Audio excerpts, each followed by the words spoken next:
Stop that. Stop that. Stop that. I hear him chat to the noise. Move too quick, can't stop for the talking. I hear him chat with the walking. Just too sharp with the prize. White girls let it tell me I'm awesome. Yeah, hot like fire on the pan. If you wanna touch my please use caution. Cold like 0 degrees. I'm out the cage, gotta let out the beast. Revolutionary, gotta let out the streets. Locked in a cage, I'ma let out the sheets. You can't go on, man, forget my peace. You take the west, I'll take on the east. I'ma put them in the cage, never let out the. Yeah, I hear him chat to the noise. Move too quick, can't stop for the talking. I hear him chat with the boys. Not so tough, but mans keep walking. Yeah, just too sharp with the prize. White girls, let it tell me I'm awesome. Yeah, hot like fire on the pan. If you wanna touch my please use caution. Stop that. Stop that. Stop that. Put it on the poll. French onion soup, overrated, underrated. Also, which baseball team is LeBron James rooting for? The Yankees, the Guardians, or the Dodgers? Which I feel like should be the big question regarding the Major League Baseball postseason right now. What is LeBron going to do if it's Guardians and Dodgers? What's he going to do if it's Yankees and Dodgers? He needs the Mets to win. Wow. Put it on the poll. Big one for you tonight, Stugotz. The NLCS starts Game 3. Yep, 1-1, back to Citi Field for 3 games. You're going Friday, right? I'd like to go Friday, yes. Yeah, we'll see how the remainder of the week goes. But I was fascinated by everything that happened yesterday in the NFL. I do love what the Jets are doing here because with each passing bad loss, what the Jets do on Monday is they make a big move. Last week, it was fire head coach Robert Saleh. This week, it was trade for Davante Adams. It gets the heat off of Aaron Rodgers, but they're out of moves. Their only move that they have left is winning. That's the move. They can only win. And so I do love how they're doing it. But Buffalo countered that move because they, too, wanted a wide receiver, and they got Amari Cooper. And Mike thinks that the Jets are in a worse spot today than they were yesterday.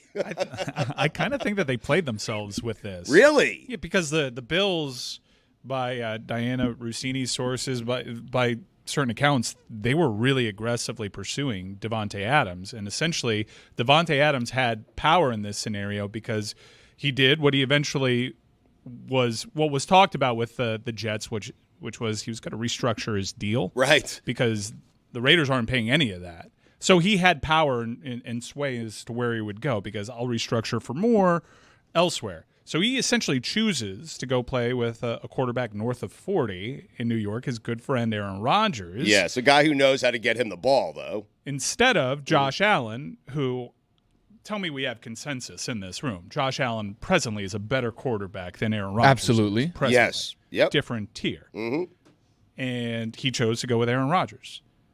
So the countermeasure to that is, okay, we'll get Amari Cooper. Now, if you want to say Davante Adams is better than Amari Cooper, fine. Amari Cooper is a huge upgrade to that wide receiver core, which has been decimated by injury and lost players in the offseason. Lost Diggs. Yeah. Amari Cooper had a game around Christmas last year where he went for 11 and 265.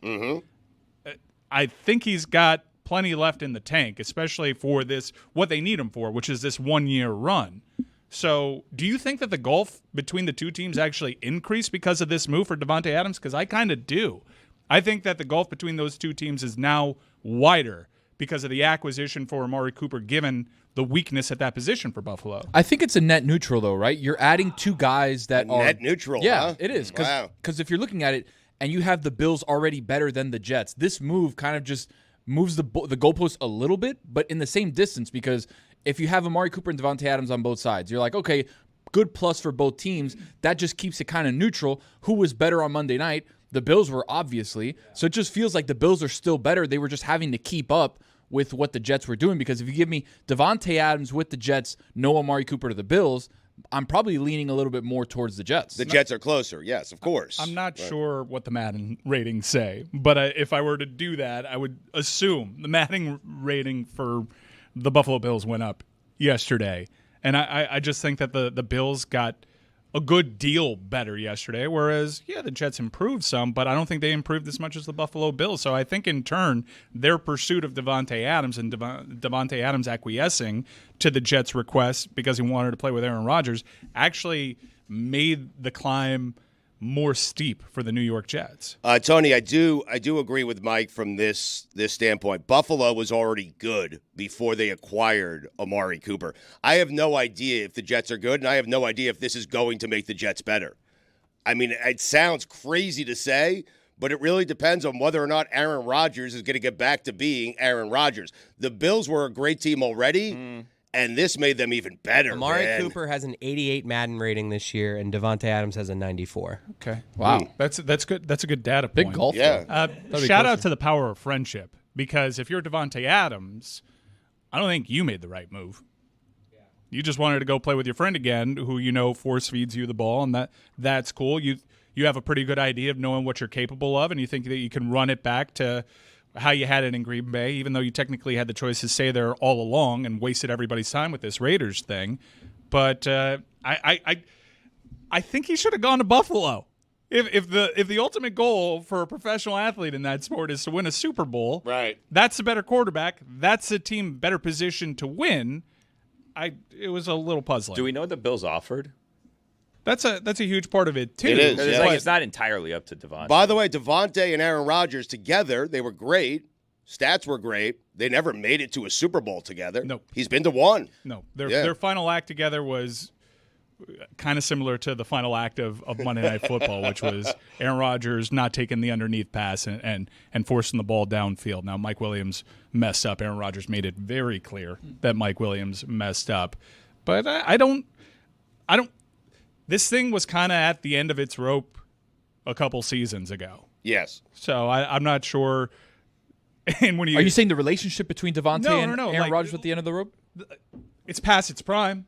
Okay. I don't think it's going to Well, get Aaron's better than we've past his seen prime, it. right? Davante's closer to the prime than Aaron is. But Yes. that pairing is not ever going to be as good as we saw it a couple of years ago. So whereas Davante Adams catching balls from Josh Allen, that intrigues me. That makes me want to put a future on the Buffalo Bills. I already will on the Buffalo Bills. I think Amari Cooper. I already have one. He's a ball winner. He's aging with grace, I think. If you want to look at what he's done so far in that abysmal Cleveland Browns offense and hold it against him, fine. I will say he's just a couple of months older than Calvin Ridley, who might actually be watched because Calvin Ridley has not looked very good. The But Bills Amari also Cooper, don't have a 1. Like, they didn't have a 1 until now, right? Keon Coleman they drafted, but like he's been okay. Who's the other? Matt Collins. I think Shakir is kind of their 1, Billy, but he's been out hurt. Not a true 1. Like No. they don't have a star, and now they have a Well, star. I mean, they had a 1. They sent him off to Houston. It's not the one that Josh Allen wanted, and he has a new number 1. We'll see. Amari Cooper has not had a good season this season. He's had a great career, but no one on Cleveland is having a good season. He was a Pro Bowler. Right. He was a Pro Bowler last year, and while Amari Cooper is deceptively fast, he's not a player that needs to lean on separation as much. He's kind of like not Anquan Bolden level ball winner, but he is a ball winner. If he isn't open, he's open. You know what I mean? So I think it's a great acquisition for Buffalo. I kind of want to sprinkle some more on their future to win that conference now because it's exactly what they need. And, yes, I understand the point about Stephon Diggs. Diggs was there over the final month of the season. It had become abundantly clear to everybody watching that he was kind of phased out of that offense and not as good as he once was, and Allen was looking more to Shakir. But was that based on Josh Allen and Stephon Diggs' kind of relationship? They didn't have a good one. They didn't have a good one, which is maybe why there was a bit of a phasing out because he looks good in Houston. Which is also probably a data point for Davante Adams as he tries to make his decision on where he wants to go. I don't know what the Bills offered, but given what they offered for Amari Cooper, I imagine their offer was pretty competitive. Yes. And I read reports that Davante Adams essentially had the decision to make on where he wanted to go. I think he made the wrong one. Billy, I heard that sound because, Tony, we are always having this argument on God Bless Football. Who won the trade? Was it Diggs or C.J. Stroud? Was it Diggs or the Buffalo Bills? Excuse me. And so far, Diggs has won that trade. For sure. Buffalo's off to a good start, but Diggs is off to a good start. Houston is 5-1. Houston could be the best team in the AFC. You know what I mean? Like they could be, yes, or it could be Kansas City. I think that when you consider the what are you doing there? when you consider the injuries, Talking Chiefs. when you consider the injuries that Buffalo had going into that game at Houston, and the fact that it took essentially a Josh Allen concussion in that game for the Texans to ultimately prevail. They're going to be different teams come wintertime. I trust the Bills to be better, especially with this acquisition. Stephon I Diggs love this has also been fine, right? But like, I don't think he's proven he's a number one. He's not the same guy. He's not the number one there. There's just they have a ton of weapons. He doesn't have to be, but he's just been fine. Well, he's not the number one there. It was Nico Collins, but now Nico is hurt. Who's a star, by the way. He was a star, but Tank. now Nico is hurt. Tank Dell's the 2. He's a good 3. I'd probably take Tank over Stephon Diggs at this point too. No, I don't know. Wow. About that. I don't know about that one. In terms of like just game breaking threat, it's Bold nice. statement. It's a nice luxury to have. Stephon Diggs is a real nice luxury to have. They have a lot of weapons. I think it's pretty clear he's not the same kind of player, guys. A lot of football talk, huh? Well, a lot of football What happened do you want to yesterday. talk about? Yeah. What do you want to talk about? saying, You don't want to talk about football? No, it's a lazy river, man. Take us wherever you want to go, saying. Billy. I mean, Yeah, I'm just saying, a lot of hardcore football. everyone jumping down Billy. We got hockey takes back here. Jeez. We got 3 guys dying to talk hockey. Do we? Yeah. We have 3 guys. There are 4 people in the back room. 3 of you want to talk hockey, huh? Last Tony night, and Roy and Mike. It'd be funny if it wasn't Roy. I think last night, for those that watched it, and I do think that this is a national story, what happened in Columbus was really emotional, really difficult to watch for a spectator. And I think that both the Panthers and the Blue Jackets did an amazing job with the tribute. For those that don't know, the Gaudreau brothers passed away. They were killed in a vehicular accident in New Jersey during the offseason. Johnny Gaudreau, was a former teammate of Matthew Tkachuk. It was a real bummer that Matthew Tkachuk is ill. And Sam Bennett. Weren't able to play in this game. The Panthers showed up having purple Gatorade and Skittles, which Matthew Tkachuk said Johnny Gaudreau really enjoyed having. They all warmed up in their number 13 jerseys with Gaudreau on the nameplate, and the game starts with all sorts of messages from Johnny Gaudreau's wife, who's been so strong through this. And trust me, as hard as that was to watch last night, it could have been so much more difficult if the emotion was pouring out of Johnny's wife, but she is a pillar of strength and telling people to enjoy the game of hockey, the game that her husband loved. It's a really sad situation. His number goes up to the rafters. His best friend scores a goal, points to the number. It's great, but the way that the game started, Stugotz, was Columbus started the game without a left winger. And the faceoff happens, and it goes to the left wing spot, and they let 13 seconds go off the clock. It was really Goosebumps. really powerful. And then the game played out. Spencer Knight had a really good game for the Panthers. I got to say, and it kind of sounds ridiculous because they're reigning Stanley Cup champions, but these last 2 games, I've come away incredibly impressed with the Florida Panthers.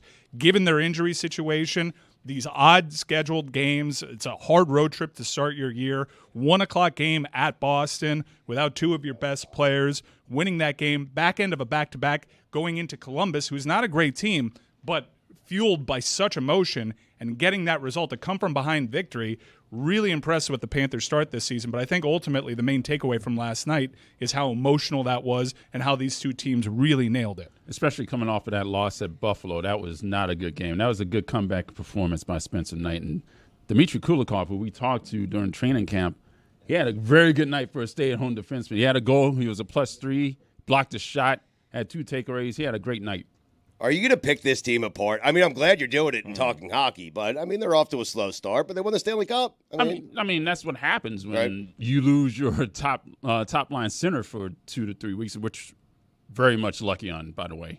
Very much lucky that was just a sprain. Mm-hmm. And then, of course, Matthew Tkachuk is sick. It was sad not seeing him last night because being a former teammate of Johnny Gaudreau's, he really should have been there because he couldn't show up with the team because he's sick. Because you know how sickness kind of run through these locker rooms in hockey. So times have changed, Roy, yes. It's a type of sickness that they can say already he's going to be out for a week, so do what you want to do there. Yeah. We know what it is. But Roy mentioned our interviews that we did with the Panthers. We have Bobrovsky, we have Kulikov, and we have Greer. Man, I wish we talked to Greer now. Chris Greer? No. No, AJ Greer. AJ Greer of the Panthers. I was gonna say, 'Cause Big Jet. I'm not gonna lie. Any When we relation? interviewed him, I didn't know much about him, but in the first 5 games, he's like already one of my favorite players to watch. So I honestly wish we had done the interview after I've seen him play. Right. But you should check him out. It's on YouTube. It's 28 minutes. We're gonna play a clip right here. We talked to Kulikov, a defenseman, and I asked him about last year if there was any doubt. You're up 3-0 against Edmonton. You lose 3 in a row. Fans are losing their minds. Everyone's freaking out. You can be honest now about it. Was there ever any doubt? Like, was there a point after one of the games where you're like, holy shit, we might be blowing this? There wasn't any doubt before Game 7. Yeah. I just remember when we landed back in After 6? Edmonton, for Game 6. Okay, back in Edmonton for Game 6. And Tarasenko was sitting kind of next to me. He's like, "What do you think? Do we take this Game 6?" And I just wasn't confident that we could do it in Edmonton. So I told him straight up, like, I don't know. I don't feel it. Like we might, but I just don't feel it. Not gonna lie, I felt the same way. But for Game 7, there was a zero doubt in anyone's heads that You could tell the way you guys came out in that first period. Like, that mindset was pretty obvious. For one game, us against Edmonton, I would take us any day. So, and that's what it came down to. But What changed between 6 and 7? Did something change? Because coming back to the barn. even watching you guys before you took the ice when Lombi was in the room saying, we're going to do this. We're going to live together after this one, boys. Like, it felt totally different. Was it just everybody kind of showed up that day ready to go? Or was there maybe a moment where you guys all just locked back in? I think all the thoughts about, winning it, because 3-0, you're already thinking about one game and we're champions. Mm-hmm. So Game 4 didn't happen. They kind of took momentum back after that Game 4. That we had it in Game 5. We could have won. But you just kind of you lose it, and the thoughts start creeping in. It's like, okay, I mean, we still have one more, maybe. We still have one more. But when it's Game 7, they also feeling pressure now. Okay, they're feeling the same pressure that we felt the whole series. After Game 3, that now we can win, and that's a different kind of pressure than losing, or being afraid to lose. So that will all be out later on YouTube today. It's longer than that. Yes, there's more. Da-na-na. Where's the guitar riff? Do we have one of those or no? And if you think Kulikov brought energy, wait till you hear Bob. Kulikov's a unit, though. That dude is put together. Oilers, by the way, they win one in overtime. Oh, finally. But off to a really rough start. They were 0-3, right? They stink. McDavid doesn't have any goals. In fact, there was a goalie goal last night in the NHL. goal? Yeah, a goalie goal. Philip I don't know. Gustafson of the Minnesota Wild. Yeah, I think we have a great call from a friend of the program, Bob Wischusen. Bob Wischusen was on this call. If you watched the Panthers game last night, you know that Spencer Knight was kind of eyeing a goalie goal. Yeah. And it sparked a conversation between my wife and I because she asked, has anyone ever scored a goalie goal before? I'm like, yeah, it happens several times. Martin Brodeur did it a couple times, I think, with an empty net. I think Billy Smith did it a few times for the Islanders. Ron Hextall. Yeah. It's happened, but Hextall. it was actually cool that as we were kind of talking about it, moments later, I look up to my top left TV to St. Louis, Minnesota, and you could tell right away the goalie was eyeing for it. Here's Bob Wischusen on the call. Buchnevich fires in, looking for a goalie goal. Gustafson scores! Philip Gustafson mobbed! We've got the goalie goal! Wow. Has Bob Wischusen ever been on this show? You called him a friend of the show. I'm just wondering, has he ever been on the show? He's in our hockey chat. Oh, is he really? The hockey chat that had a good Wow. feeling about the Lightning series. Bob Wischusen's in our hockey How chat. did Bob slip into the hockey chat? Like, how did that happen? He's one of the great voices of hockey, so we added him to the chat. I don't think anyone recognizes Bob. I love Bob, and he is a great voice. He's the voice of the Jets. I don't think anyone would list like top 5, top 10 hockey voices of all time and put Bob Wischusen in there. Disrespect. I mean, he's on the All-time. B team. All time is It starts with Doc Emmerich. And then You say that as a compliment, the B team thing? Yeah, wasn't on the ESPN's B He's team. on the ESPN's B team. I think if you do that contemporary voices, contemporary voices, I Second think quite line, a few huh? people would say Bob Wischusen. Never has he's on the B team been said so more proudly. Roy's not in our hockey chat because Roy has green text. Wow. Okay. But how did Bob get in there? Yeah. He has blue text. Oh, I see. Yeah. Thank you for clearing it up. Great hockey voices of all time. Not Bob Wischusen. I'm sorry. Okay. Al Arbor. I think all time. Oh, Arbor. I'm not gonna push Arbor back. Day. I think He you did some misunderstood. I think he's one of the best voices going right now, no doubt. Right. He's really good at it, and also he's got this kind It's a bad of one, Roy. he's kind of got this magic to him on the college football side, where the games that he's calling on college football over the weekend, they always seem to have wild endings. Kind of Gus Johnson had this magic that Bob now has, in that if he's calling your game, wacky things are going to happen. When you say best voice, do you mean like he's good at calling games, or his actual voice is like a quality voice? I think his actual voice is a quality voice, but I think he's really good at calling hockey. I think his energy level, too, is better for the sport than – no disrespect to ESPN's A team, but I actually prefer what is perceived to be their B team. From an energy standpoint, I just enjoy Bob on the call a little bit more. I feel like hockey should be called like, in dodgeball, what was the guy's name? The guy from Goalless or Smartless? Yeah, no, you're right. Go ahead. Jason Bateman? Jason Bateman. Like that character, that should be what hockey announcers are, right? Like it should be like you're calling the X Games, because hockey's a crazy sport. Yeah. It's Like, a bold strategy. Yeah. I what? No, I'm just listening to you. That's You guys all. don't think there's Self-conscious a little bit, Billy? I like the take. They should do it like from the hip, right? Forget about all the X's and O's. Just give me like real. No, it should be an exciting goal call. It shouldn't be boring. Hockey's an exciting sport. That's part of the I problem. agree Is with on you. TV, hockey's Yes. not super exciting to watch. It's more exciting to see in person. You need announcers that bring the proper energy. People had their opinions, and I know Tony that hates me, huh? I don't know what's going on with him. I'm trying to help you. I'm trying to help you. Sean McDonough was the lead voice on the Stanley Cup, and he was actually battling through sickness, and I know a lot of people had their opinions of Right. Sean during the Stanley Cup final, maybe not knowing that he was dealing with stuff, but he, compared to Bob, is less energetic, no doubt. But he's the A team. He is, but he's also not in my hockey chat. But if he was, I feel like you'd be saying he's the greatest voice in hockey. I would shoot straight. I think. You would tell McDonough that you like Wischusen better? Well, I will say, in the chat. In defense of the chat, Get outta we here. were all kind of universally saying Bob is the best hockey voice going right now. And then someone was like, I'm going to add Bob. And we were like, hooray, best voice. And so he got added to the chat. Right. A lot of you guys go to Panther games. A lot of you guys go to Marlins games, or just Billy just goes to Marlins games. But do we have the death of the person that listens to the game on the radio while watching the game? Has that died, or do we still have that? That happens a lot at baseball games, I'm right. sure. That's why I was asking Billy. There are far less people like keeping score and stuff. Like all that stuff that you saw in like the early 2000s and 90s. I don't Yes. think you're seeing a ton of people like keeping score. Billy, Right. Is that a bygone era thing? I didn't hear the question from Tony. He was asking how many people are still listening to the game on headphones while at the baseball game, right? Not a ton, I don't think. So right? some people still are. Like you've seen people Some with people still headphones. do it, yes. Yeah. No Okay. doubt. Yeah. Because it's a great experience when you sync the game with what it is. Because obviously when you're doing Wait, radio, you've done it? I haven't done it. I was going to say, I've how do you seen know it's a people- great experience? My dad told me. Oh. Yeah. It's actually kind of Bygone era. It's really popular when it comes to motorsports. Motorsports live attendees, they often wear their. They like to hear the call of the You- race, yes. You just because you Right. can't see everything that's going on from your vantage point. I will tell you that my dad loves Boog Shambi so much and loves him calling baseball so much, he still turns the television down. If Boog's on the classic. game, and turns up the radio. Because Boog is calling the NLCS right now.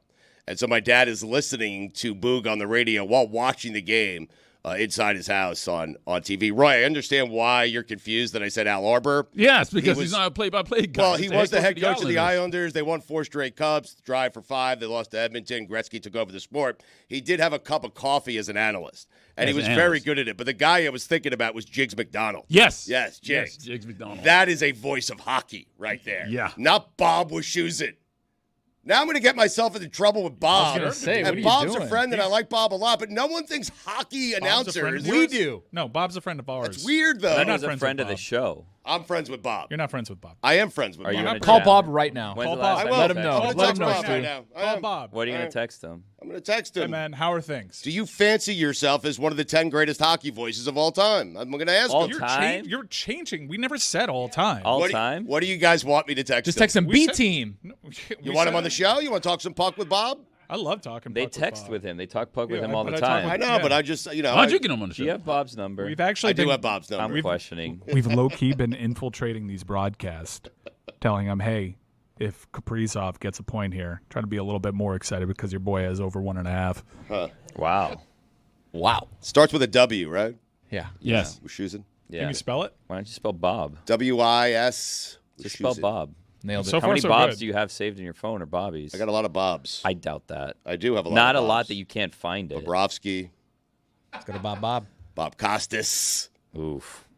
Bob the engineer. Bob Ryan, All the Bobs, the engineers. Bob, I wonder what he's doing right now. Bobby one? Carpenter. The engineer. He's probably Yeah, but super we had pumped about three- the we Amari had three Cooper straight Bobs. acquisition. We had two Bobs and then a Robert. So I'm reaching out to Bob. Ethan's actually very cavalier with texting Bob. Like, Yeah? I know Bob the way that we know Bob, but he's like super sorry. cavalier. Like, so hey, sorry. can you be super excited for Keller scoring a goal? Thanks. How'd Ethan get it? Did you text him? Ethan You do loves not puck. have Bob Blue? in there.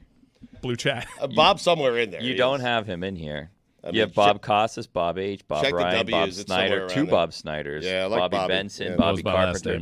Bobby Bobby Benson. Carp. Banker. Nice. Bobby Carpenter, yeah. You can ask Bob, is Ethan Badowski too comfortable? There's just a Bob. Maybe it's him. Who's just Bob? You have to go to the W's. I don't know who Bob is. That's a good question. It could be anybody. Yeah. I mean, Let's text that person. Bob? Yeah. Oh, you have a PR agent for Bob Saget. You might be able to get rid of that one. Yeah. You Unless he has never a know who person. else they're representing. yeah. Yeah. Run a Google. I'm going to reach out to Bob Wushusin once I find it. You don't have his don't number. have We it, I just don't went think. through. No, he's a good friend. I Maybe have he's it under I'm Robert. sure it is, yeah. Yeah, Robert he is. Wushusin. Just like Kenny Albert, huh? Kenny's a very good friend. That Yeah. is true. That is Yes. true. That is that actually is true. yeah. Kenny He's- is a good He's friend. delivered Kenny Yeah. Albert before. He's good on hockey too. Yes. He's Top great 10? on hockey. Yeah, one of the He's better the voices 18. going contemporary. Yeah, he's the 18 for tournament. I would say right? Kenny and Yes. Marv are both in the top 10 in terms of hockey voices of all time. Yeah, Marv was disrespect. fabulous at hockey. The Bob disrespect right now is just. I think Bob would tell you the same thing. He's your friend. Ask him. Yeah, he's very humble. That's what I like so much about I value that about our friendship. Do you? Yeah, he's so down to earth and humble. Huh? You got Sam Rosen's number in there? I don't have Sam Rose's number. You just trying to book guests for your hockey show? Yes, I am. I'll get you Kenny Albert. Thanks. I'll get back to you, Bob Wushusin. Okay. I'll let you know on Al Arbor. Is Al Arbor he's still not. with us? No, he's not. Oh, Is that a real man. name? That is the largest of fines. I owe $50. I just killed Al Arbor, who passed away in 2015, one of the all-time great coaches in hockey history. I have a question for you guys. What do you do when you are offered great seats to a big game? You don't have to pay for the seats, but the person who is offering you said seats is someone that you don't want to really spend 3 hours with. I hope they don't listen to this. I don't care. Multiple people have offered me tickets. I'm not going to out myself. I'm not going to do it. I'm just asking, what do you do in that situation? Stugotz, I have a suggestion. Big game, great seats. I don't have to pay for the seats. What's I'm the just game? not certain I want to spend the Met game. Which Friday one? night. Friday Can't believe night. You're Yeah. saying this about Pablo. Like it's just really disrespectful. You want to spend 3 hours? Stugotz, here's something that you can do if you don't want to spend 3 hours with Pablo. Okay. And look, you're a successful man. You just buy your own tickets. Where do you buy your own tickets? Huh. You download the Game Time app. Yeah! Stugotz. You create an account.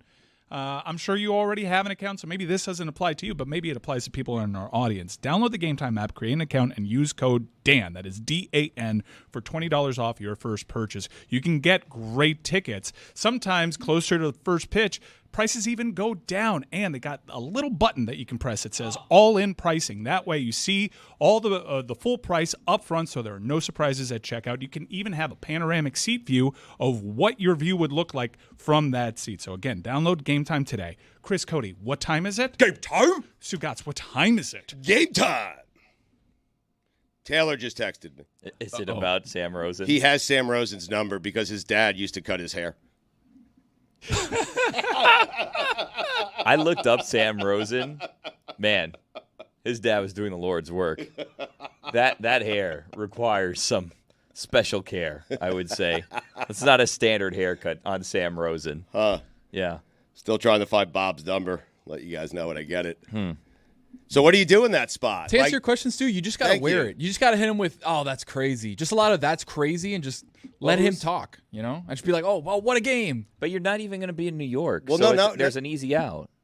Well, that's true. I could say I'm just not making it up for the trip, but I kind of want to go to the game. It's a great seat. The seat is for free. Yeah, but just tell this person, hey, I don't think I'm going to make it I'm not going to make it. You know, offer it to someone else. And then if you want to go, just buy your own tickets. No, I think I figured it out. Okay. You accept the ticket, you make Right. the trip up, and you just tell the person when you get in front of them, I have like a really bad earache right now. What? So I can't. I'm Like, being in a loud stadium. I can't with like screaming talk people. a lot. I can't communicate. Like we just. And then what? Then you're just awkwardly sitting with someone you don't want to be with. Is it the conversation Well, no, you're hold afraid on. of? Hold on. I want to play this out. But then, so, okay, earache. Are you going home? No, What do you- I couldn't miss this game. It's a No, big I know. game. I know. But so how do you, like, I just my ears. So But- I'm not going to be able to. but I your can't- seat, so you just lay the it groundwork, hurts to therefore there's no hear- conversation. It hurts to conversate Right. right now. But that's what I don't understand. Do you not want to be with the person or you don't want to have a conversation with the person? I feel, well, I don't know if I could spend 3 to 4 hours with a person. And then what happens is if you accept an expensive ticket, good seat to a big game, there's probably the expectation of future plans, you know? Like, are you supposed to take them to dinner before? And perhaps I'm overthinking this, but I'm just thinking, like, you can't take the ticket and then blow the guy off the next time he asks you to have a drink. How well do you know this person? Pretty well. Pretty well? Yes. Do you how often do you see this person? If you go to New York, do you see This person? would be the first time I have said yes to any sort of plans he's put in front of me in like a decade. And so I'm clearly just doing it for the ticket. And then the next time he asks me to do something that doesn't involve me going to a game for free, I'm going to say no. Is it Kenny Banya? Like, who is this person? Yeah. Great reference, Billy. We have a working theory back here. We have a working theory back here. Who it is? Yeah. Oh yeah. Oh yeah. Well, take a guess. Are you concerned for how often they go out into the sun? No. All right, so it's not Sid. Just go to the game with Matt Sullivan. He hasn't known him for a decade. The decade is really the key here because he hasn't known Pablo for That's a the decade kicker, either. yeah. But Right, also, that's like, true. I don't think you have an accurate concept of time. So you may You're say, right. like, I've known Pablo for 15 years. One of my best friends. Yeah. Yeah. Is it your brother? It is not my brother. No. I wish it was my brother. Huh. It's not my brother. Bob was choosing. They listen to It's this not show. Bobby. No, he's got a hockey game to call. How good are the seats? We asked Bob. Very good. We Yeah. asked Bob in our hockey chat. I said, Bob, Stugotz is claiming he's your friend. Yeah. We're calling BS. Would you say you are friends with Stugotz? Bob responded, who is Stugotz? Ah, good. Classic Bob. Yeah. Yeah, What a yeah. mensch. That's how we treat each other. I mean, Exactly. if you asked me, if I was in the chat, you asked me if I knew Bob, I would tell you the same thing. Bob's like, hey, Stugotz, my best friend. Stugotz, you know Bob? Who's Bob? Yeah, that's what friends do. You know what hockey fans are saying? Who's Bob? Oh, I I don't know why you want to have beef with Bob Wischusen. You're doing this to yourself. I'm lashing. He's the voice of the Jets. I'm lashing. B Team out. Bob, yeah. Yeah, B- Team Bob. the B and Bob. Everyone taking shots here. Clearly not in a group chat. You're just lashing out. No, I Roy's got green text. clearly lashing out because he's got green I got text. green text. Yeah. Yeah. I'm jealous I'm not in the hockey group chat. I got to be honest. No, you're not. The You're not. volume on it is crazy. Really? Yeah. It's all Ethan. Is it? Yeah, it's pretty. Poor Bob. It just goes late into the night. Like, you don't want to hear observation. Maybe you do, but if you want to hear observations about Utah Hockey Club versus Calgary Flames at 2 a.m. in the morning, this chat is for you. How'd you meet this person that invited you to this game? I mean, they're a friend. No, but like how? Like through what? Why are you being so channels? weird around this? Yeah, dude? I don't understand. I'm not being weird about it. I just Just tell us asked who you your guys friend what is. you would do. It's my cousin. Your Oh, cousin. okay. Wow. All right. So, and you haven't spoken to your cousin really all that much in 10 years? Yeah. There have been like pretty seminal family things that have It's a happened. Georgie Lynott situation. Like, why are we not talking? Those things happen. You're right, Mike. But those things happen during COVID. So I'm worried about the 3 hours of getting through, like, conversationally, and You can I guess I could BS just your go- way around that. I get well. Just talk Mets. You're going to be there to watch your favorite no, team. I think Chris Yeah, nailed you've it been with the watching them. earache. I mean, I'm with Stugotz though. Cousins are overrated. What? Or you could wow, say, put that on the poll. Cousins, overrated, underrated. It's just like Yeah. it's always an obligation. Yeah. Stugotz, here's the especially plan. a third cousin. Yeah. Here's the plan. Wow, you can marry that person. Just say that you're one of Really? those guys that What? likes to listen to play-by-play while you're at the game. Wear headphones. Oh my God, I like to. Tell him you got to listen to Boo. I need to listen to Bob Wischusen. Yeah. Yes. That's your move. You bring it back. Well, that's why I asked Take you a guys. Thank you. scorecard. Take a Right. scorecard. Yes. Do both things. Right. And a glove on one hand, just in case a foul ball comes up there, you can have Yeah, it. exactly. Despite the net going around the entire. No, guys, we're talking about a Mets game. Where are you guys at? How good Come is on, your catch up. How good is your relationship with your cousin? It was better before I brought this up. Well, is it bad enough that or is it good enough that it can recover? Like you take the ticket and you sell the ticket, and then you buy 2 tickets to worse seats. Ooh, a little He'll switcheroo. Yeah, resale. Pick the flight up. You're not just going to do the one game. You're going to do 2 games, right? I would want to go. It's Friday. He'd have to go up early because it's Wednesday, Thursday, Friday. Yeah. Well, then why don't you just do do they play on back-to-back nights? Do they play Saturday? Do No, that? no. The Wednesday, the Thursday, next Friday. 3 are at Citi Field. So tonight, tomorrow, Friday night. Oh, okay. I'm sorry. I misunderstood. Those I don't ga- pay attention. Those games. You just paid attention to hockey. I had the game last night. The great, a lot of fight from the guards.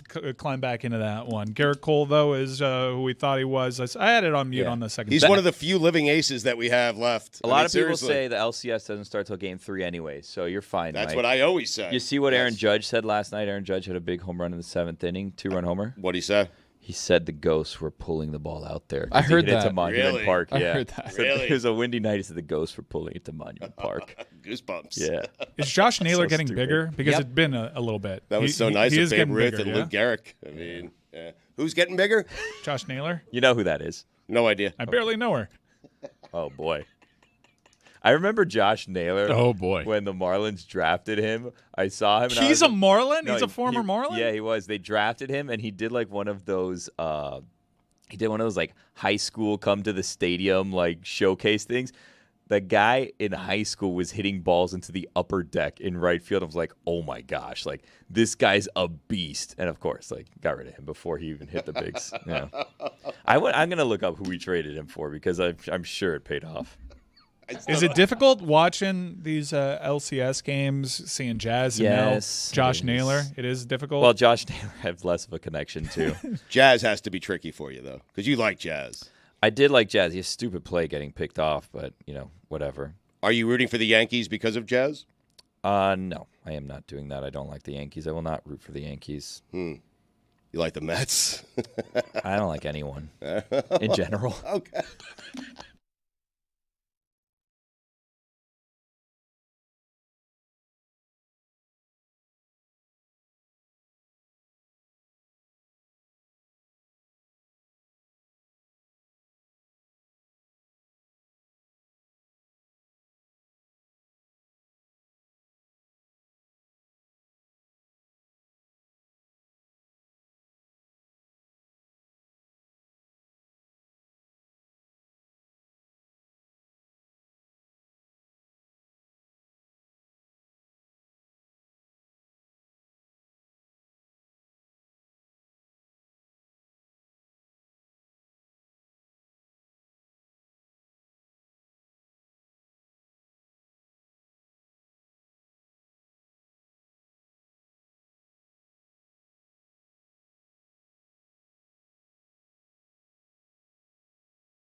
This episode of the Dan Le Batard Show with Stugotz is presented by Smirnoff. We do game days. Please drink responsibly. The Smirnoff Company, New York, New York. How early is too early for holiday shopping? I would say, I mean, I get mine done late. That should not be a shock to anyone. You get them done late, or somebody that you pay gets them done late? Somebody gets them done late because I don't tell them until later. He does pay his wife in a roundabout fashion. I would say September's too early. Once you get into October, fair game. Really? Fair game in October. Just to get going, you know, a little shopping here or there. Why do you have yours done? Because that would surprise no one here. No, but I got like 2 weeks ago in the mail Amazon's like toy book for the holidays. And I thought that it was weird to be getting it at the start of October. But like, you know how Toys R Us RIP doesn't exist. It exists in like Macy's or whatever. But like they used to send like their big toy book, and you like go through like as a kid, and you like circle like what you wanted, and like I don't know about The you catalog, guys, yeah. Yeah, like I would go and I'd cut it out and I'd paste it to a piece of paper, and then I'd send my letter off to Santa Claus with a picture of it, so he knew exactly how to instruct his elves to build the toys, so that it'd look like the ones that they sold in the store. Right. So Amazon now has like a similar thing where they send you like a big like toy book, and it came in October, and for me that felt a little bit early. Feels about right, I guess. I mean, I think the earliest that I've bought a gift for like Christmas, holiday season, whatever, is June or July. And it's like I saw something that I felt like this is good for someone, but I have no reason to give them a gift. It'd be weird. It's a little to just, stash away. Yeah, like exactly right. Like you said, like your friend, your cousin, whoever, like offered you this ticket, right? But like you don't talk to them often enough. It's like, hey, I just got you a little, I'm thinking of you gift. You know what I mean? Like, but there's been like a couple instances where I saw something that I'm like, oh, this is like a really good gift for like X person. I'm gonna get this. So then I don't have to worry about it at the end of the year. And like that happened like June or July. That's the earliest. And I just put it in the closet, and I came back and I got it. But I don't do actual regular shopping until like December. I even miss Black Friday a lot of times. So I thought October You know was what, really Billy? Black early. Friday's not what it used to be. It's really not. really? Every day is kind of Black Friday. You're It's- getting deals all over the place. Best Buy, Yeah. these places all have TVs for $17. And then you go to Black Friday and it's like, oh, the TVs. And I was like, how many TVs can I buy? Yeah. I have 14 TVs in my house. What else do you want? Yeah. So you're saying they're running a scam by calling it Black Friday? Yeah, still, back right? in the No. day, it used to mean something. But used now, to- yeah. but now with Amazon, but now with the internet, it's what are you going to go to the store for? To do what? To get a Right. headache with all the other people that don't know that you can just order stuff on Amazon? No, I Yeah. think you're right. It feels like every day is Black Friday. Well, no, then Yeah. like Amazon started having like a Prime Day in July, and now there's just like a Prime weekend in October. So it's just there's constant like just hey Black Deals everywhere. Yeah, before it was Black Friday and that was it. And really, like if you like look into Black Friday, their deals aren't really that special. It's Right. just kind of like new signage. Like when I used to work in like retail, we'd put out like new signs for Black Friday. I'm like, it's cheaper 2 weeks ago. Like it just come 2 weeks ago, and the sign was just They just put the numbers in red now. Exactly right. Yeah. I can tell you that when my kids were growing up, it was a very dangerous game getting toys or anything too early. Because if you got them too early, by the time you got to the holiday season, that toy was out and something else was in. Yeah. I mean, Well, back in the day when you were buying toys, you know, for children to give from you, not from Santa, because and they all built it. We've gone Sure, over that. yes. But like, if you wanted to like get the one gift from mommy and daddy to your child, you had to want it. You had to earn it. You had to get up at the crack of dawn. You had to go rush the crowds. Like you had to be like in Jingle All the Way. Like It's you had too to go easy get now. Turbo Man. Yeah, Yeah, exactly yeah, right. Like yeah. you had to fight to get it. Like you wanted a Furby, like you're gonna come out bloody, but you're gonna get that Furby. Exactly right. Maybe. Especially if it was the one that was kind of tie dye or had the spots on it that was kind of rare. You had to you get had that to, out of you had somebody to else's work hands. for it. Now there's just a ton of everything. Hey, 4 clicks and it gets sent to your house, and then it's like, okay. Okay, now follow-up question in terms of holiday shopping, because 4 clicks. I don't like a lot. I don't like a lot of things, so I'm hard to shop for. Yeah. Not that I don't like a lot of things, but like I don't desire a lot of things. I don't it's like, oh, I really need XYZ thing or whatever. And if it's something that I want, I just go and I get it. Right? So like by the time like holiday season comes, I already have the things that I want because I've just gone and like purchased What's them. something that you went out and got? You were like, this is for daddy. He's getting it, and it doesn't matter. No one's going to buy it for me. I'm going to buy it for myself. Exactly right. Yeah. What was the last thing you did with that? Well, I have a thing coming out this week that I said to my wife, like, hey, I think I want to get this. And she told me, holiday season's coming around the corner. Why don't you like wait so people then have something to get for you? And I'm like, because I have to wait 2 months. Right, I want it now. I want Right. it now. I want get me something else. I don't want to wait 2 months for that. Like that's someone else's problem to figure out. But Tony, I do that all the time. Like I purchased Dead & Company tickets to the Sphere. My wife's like, again? And I'm like, holiday gift. Yeah. Yeah, well, Okay, okay, a little but, like, something for me. Here's the thing. if I understand if she's making this request in like December, like, hey, why don't you just wait? But like October okay. You're unhinged right now. No, because I had this conversation with my wife yesterday, and I was kind of like frustrated with the situation. So like, I don't get myself a lot of things. I don't crave a lot of things. So then I was told like, Mike had better conversations with his wife yesterday. He was talking about goalie goals. I mean, anyway, sorry. Back to you, Billy. Well, no. So like, so there's a Nintendo Switch game that's coming out. It's a new edition of Mario Party. I love a Mario Party. We got a Nintendo Switch, and I said we're gonna be the fun couple that has like game nights that we have other. How many couples game nights come have you over. had? 0. COVID happened like as soon as we got the Nintendo Switch, and we're like, we're not gonna have people over. We're gonna get COVID. And then we just like started having kids, and it's like, well, you're not gonna come over after 6. Like, kids are asleep. You're not gonna wake them up. It's gonna be hell getting them back to sleep. So like we've had, I think, maybe like 2 game nights that just get interrupted. So like our game nights are like game mid-afternoons, and then get the hell out of my house so I can put my kids to sleep.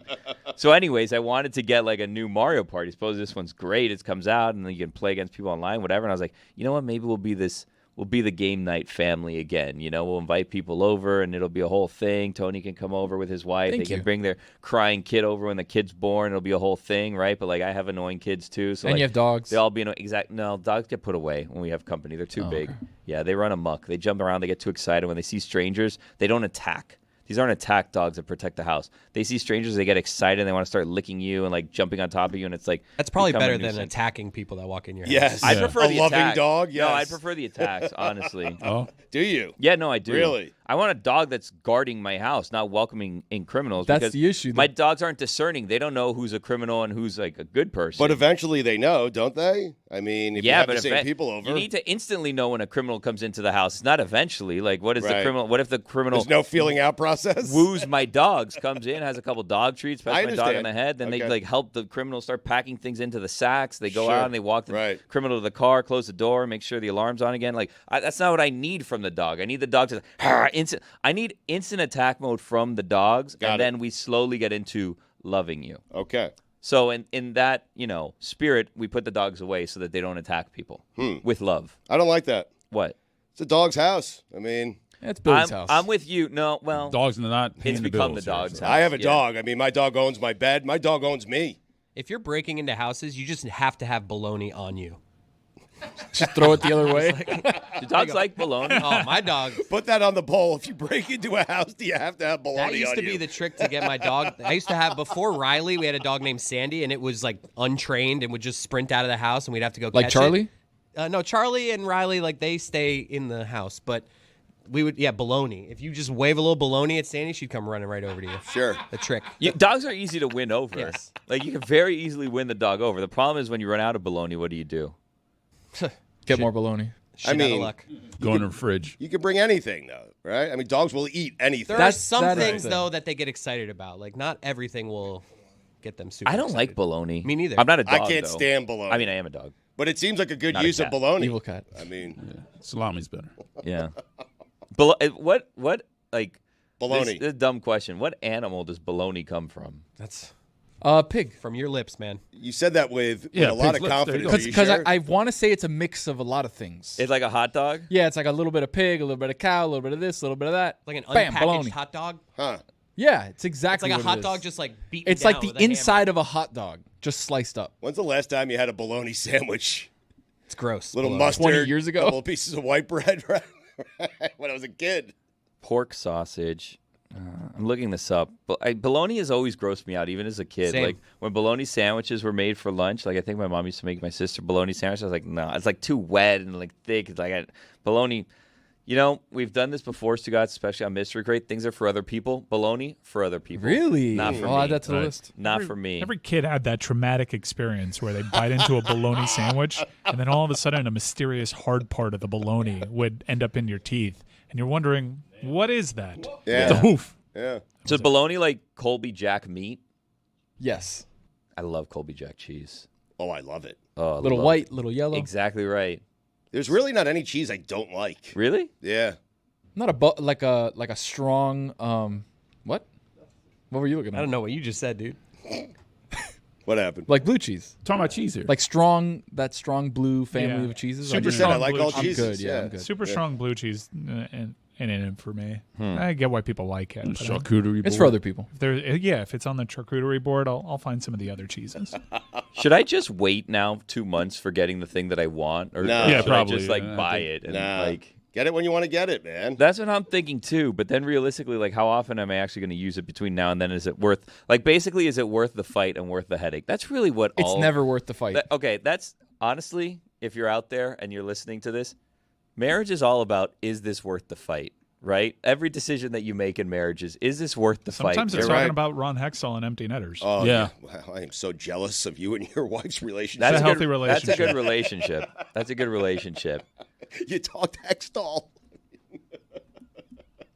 Yes, that is what marriage is all about. Is it worth it? Do I go in this time? Do I make a big deal about something I know I'm right about, but eventually I'm not going to be right because she's always right? It's not just that, but I start thinking, like, I want to get this game. I think it'll be fun. I think everyone will enjoy it. My kids, my wife, and we have Tony comes over, his family. We have a family game night. We play a little Mario Party, right? Maybe we get online. We talk to other people with Switches we play. Like, it's a whole thing. It can be fun, right? But, like, if I'm only going to play it 4 times before December, was it worth the fight? And I'm starting to think it's not worth the fight if I'm only going to have time to play it 4 times before December. It's never worth the fight. Yeah, sometimes. I don't know if it's ever worth the fight. No, You're never going to win the fight. I mean, it's why I don't bring up half the stuff to Dan that I want to bring up to him. What? It ain't worth it. It's about video games or just general other stuff? Game It's a night. general. Pac-Man. Yeah. Stugotz, you're a big blue cheese guy, right? I love blue cheese. But I know you like the dipping sauce blue cheese. Yes. But do you like actual blue cheese? I'm talking about like crumbled? a big crumbled veiny piece of blue cheese. It Always looks like- so veiny. it's Why like- is it veiny? Veiny. It looks like Maggie Smith's skin. There's one Oh, there's rest one in place I peace. like it. Steakhouse iceberg lettuce.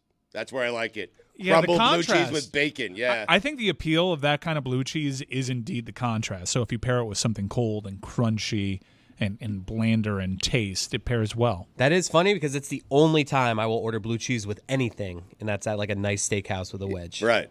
Everything else, I'll ranch. go out of my way to say I don't want the blue cheese for other stuff, but for Yes. that, it works perfectly. I'm not going salad. You know me. Steakhouse. I'm going French onion soup. Overrated. No, it's not. You're overrated. I am so with you. I am so with you on this. It's more of a cheese soup than it is a French onion soup. No, it isn't. The No, cheese, it's the not. cheese on the It's top. a bowl of cheese. Everything in the center is like good percentage. watery Oh, bread. you want a cheese soup? Go to Epcot in the Canadian Steakhouse there. Delicious. It's not a cheap cheese soup. It's a French onion soup. I will take it one step further. There's not enough cheese, Tony. Wow. Once I get through that layer, that's what makes it overrated to me because I get down to the broth and it's just broth and onions. I don't Like want that that. soggy Right. piece of bread in there. Like, what is Right. that? I can't stand it. You've never been more right about anything. Put that bread in like right before you bring it out. Okay, I want it. I still want to be able to taste that thing. We can all agree lobster bisque is the best of the soups, right? No way. No, No, you it's cannot a great agree soup. with that. It's a Yeah. strong What? It's a soup. great soup. I would say strong matzo ball soup with noodles is up there for me. Classic Two chicken Americas. noodle. Three Yeah. Americas. New England clam chowder, Yeah, strong. America's, yeah. Clam You like chowder, New England strong. clam chowder more than lobster bisque? Yes. Exactly. The red or no, the white? there's a bit of a weight there. Nobody likes Can Manhattan. never remember that. Little split pea. No, Well, bacon. I'm not. Always with bacon. It's Roy. just I think Exorcist. Do you really? Yeah. It is solid with bacon in it, but I have other soups that compared to French onions. French onion soup is essentially the Bob Wischusen of soups. Yes. B team. Really? No, not the B team. Tomato soup. I mean, tomato soup. That's might- overrated. Gotta have a Tomato grilled Tomato cheese. soup is not Gotta have a overrated. grilled Good cheese, point. though. Grilled cheese. Half of a grilled cheese, little cup of tomato soup. A little dip. accoutrement. So good. Yeah. I'll What dip is that? anything in there. Whatever that is, yes. A little Anything? accoutrement. Anything. Anything? I'll dip anything in there. I don't think anything. Hey. I meant what I meant. What do we Dip this think? in there. I will. I don't know how to transition out of this into the Pittsburgh Steelers. Overrated. What do you make of that decision? Mike Tomlin, yes, overrated. No. Whoa! No! No! No! Underrated. No! No! No! No! Mike Tomlin, Underrated. forever underrated. Let me tell you, I am tired of Mike Tomlin skating by because he goes 9-8 every year. What are you even talking about? You regularly say taking these he's the mediocre best coach teams in in the the playoffs. NFL. On your left. Your whole That take was- has been he's the best coach in the NFL. That was then. This is now. I have grown tired of Mike Tomlin. I mean, the guy goes 8-8, 9-8, and he's skating by. And On your left. He's won one Super Bowl. He should have won more. He hasn't done much in the playoffs in the last 10 years. He's taking these mediocre, terrible Pittsburgh Steelers teams to the playoffs. That's his trick. He has tricked us into thinking he's a great communicator. He is a great communicator. Great I leader would of take men. him, a great leader of men. I would take him as my head coach.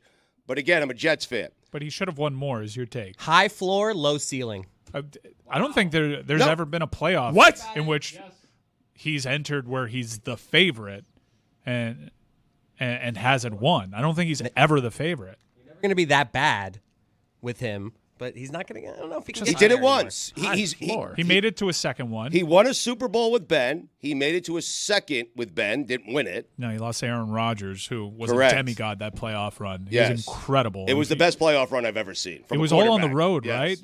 right? He beat at the Atlanta Falcons in the dome, and then he had an injury to Donald Driver. Like, he was doing this stuff with James Starks and Jordy Nelson. Like, he was just crazy. unbelievable that run. To the Pittsburgh Steelers point, I think that Tomlin has been aided by never having the weight of expectations to be the best team because he's always had Peyton, he's always had Tom Brady, he's always had somebody else to be the scapegoat of. He still does. Oh, they didn't get Stroud. Oh, they didn't get. Pittsburgh was the number 1 seed. They have Big Ben, they have AB, they have all these guys, and they couldn't get it done. It's always like they're always the scrappy underdog. Peyton didn't get it done. Tom Brady lost. Joe Flacco and Baltimore Ravens. So, like, he's always lived in a very perfect existence of we're going to sit in like the 3 to 4 to 5 seed. We're going to make some noise in the playoffs, but we're not going to be ever as good to beat the better teams to make it to the Super Bowl. He's an all-timer.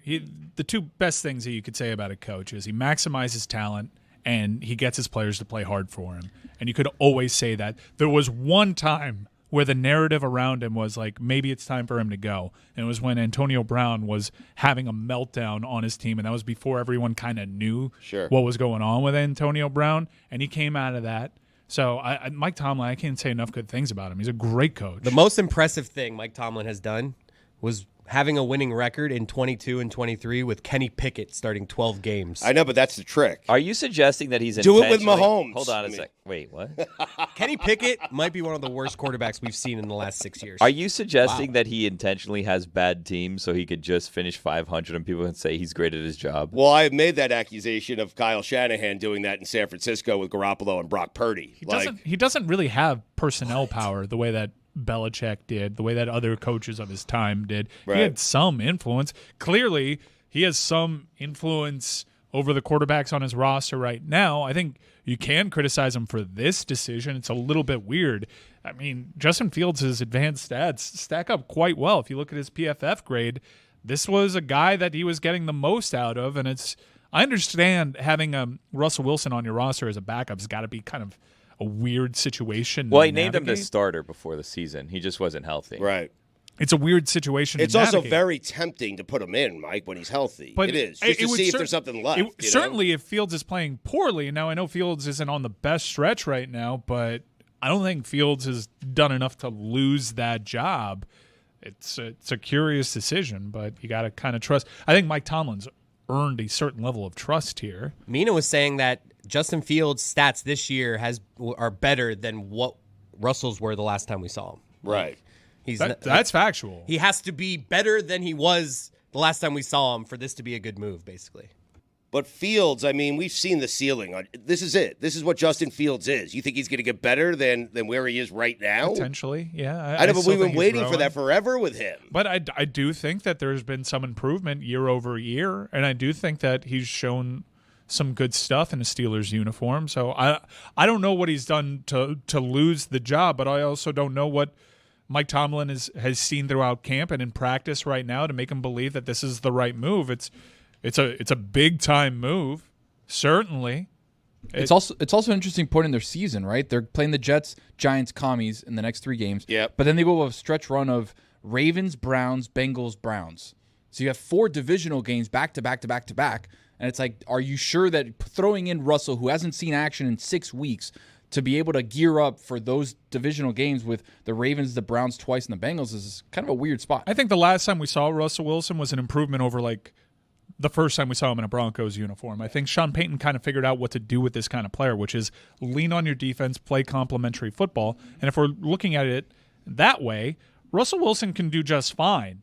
as a Steelers starting quarterback, and they can do what they've been doing the last few years, which is navigate a deficiency at the quarterback position, play complementary football, and find a way to come out of the stadium alive and not blink. Right, losing the first round. But I think with Justin Fields, what he sees is I can't get past Lamar Jackson, and I can't get past Josh Allen, and I can't get past Patrick Mahomes or C.J. Stroud, and maybe, just maybe, if there's something left in the tank with Russell Wilson, that guy has enough upside where just maybe I could win a playoff game or two. See, that's where you lose me. I think the upside argument is with Justin Fields. Really? I really do. And I think Justin Fields is probably got the skill set that is more likely to upset one of those quarterbacks that you rattled off in the first round by doing things with his feet, getting the ball downfield. Ultimately, it's a game of real estate acquisition, playing complementary football. I think his arm can be live at times. Look, they're not going to be stretching the field. That's not Pittsburgh Steelers football. No. But I do like the dynamic of the quarterback also being able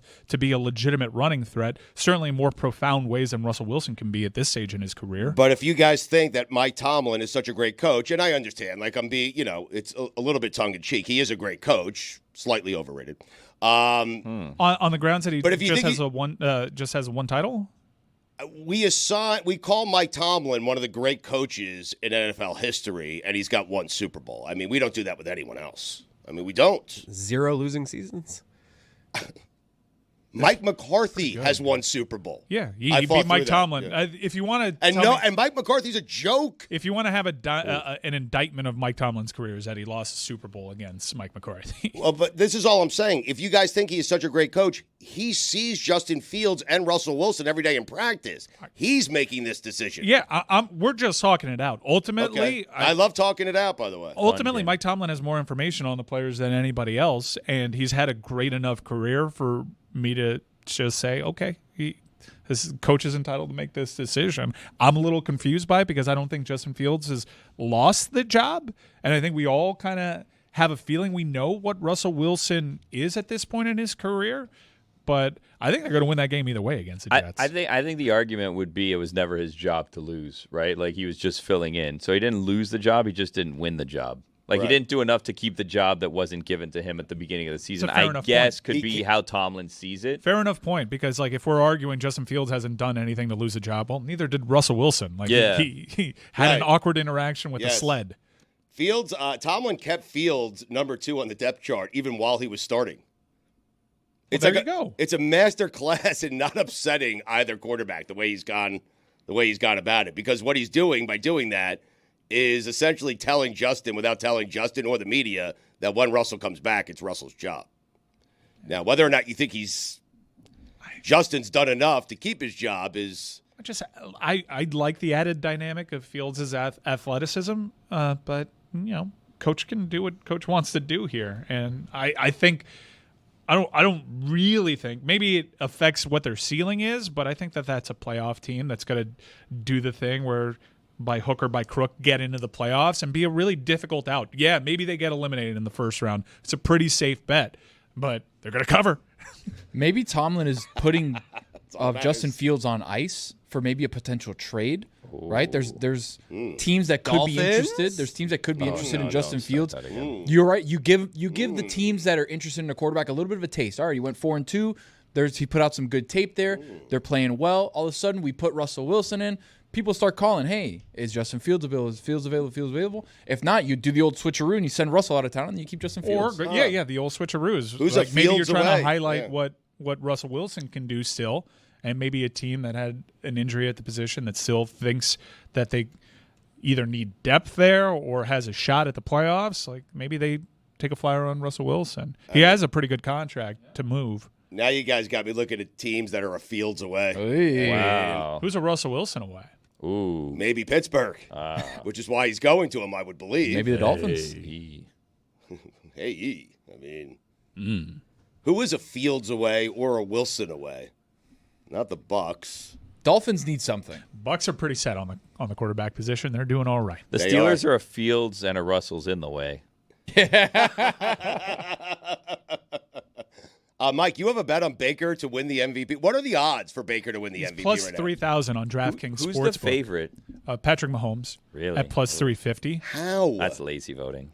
I mean, if you stack up the head-to-head stats, if we did a blind stat check and I Right. showed you Baker's stats compared to Patrick Mahomes' stats, I think you'd be genuinely confused as to who is who. Who's Patrick and who's Baker? Yeah, I know who Patrick's is. It's the lesser because he hasn't been good this year from a statistical standpoint at all. Baker's been really good, and I'm not quite there. I understand the skepticism when it comes to Baker Mayfield because we've seen him be bad. We've seen him be bad with talented teams. We've seen him be totally lost running scout team defensive end for Carolina. I get why people are nervous to go ahead and say this is fully evolved Baker Mayfield. But the second half of last season and the first quarter of this season, I'm looking at his numbers right now. he's Amazing. good, dude. Yes. He's good. Yeah. And I also think there's this part of it too. The NFL this season, defenses have adjusted. The games haven't been what they once were.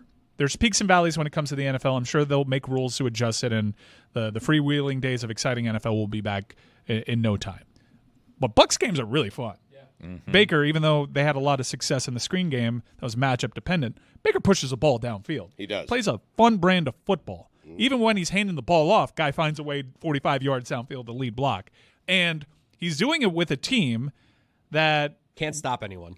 On yeah, defense. like that That's what makes it exciting, though. Yeah, they I mean, need him to shootouts. do this, and I think that game in the Superdome was kind of like Brett Favre-esque. He made a lot of mistakes, but guts, guile, airing it out, found a way to get a pretty convincing win despite getting off to a bad start. I would say that you could do a hell of a lot worse than Baker Mayfield for MVP. It's just, can voters and can the general public get over their apprehension when it comes to trusting this player?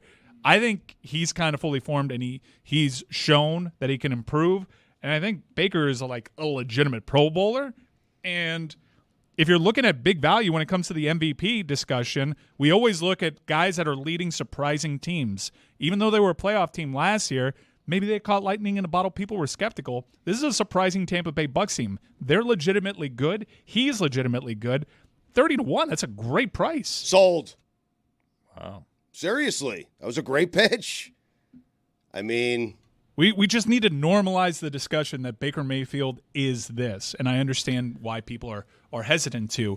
But I would say this guy, his main sin as a quarterback genuinely was playing through injury. right. A lot of people made up their minds about Baker Mayfield, and I understand it got to a toxic place with Baker. And if you wanted to tell me Cleveland had to get rid of him because where things were at with Baker, I understand. I still think that they picked the wrong guys. I still think that they ultimately made the wrong choice, but there is a very sound argument to be made why the Browns needed to separate themselves from Baker Mayfield. But he's figured it out, and he's healthy, and he's improved, and he plays a fun brand of football.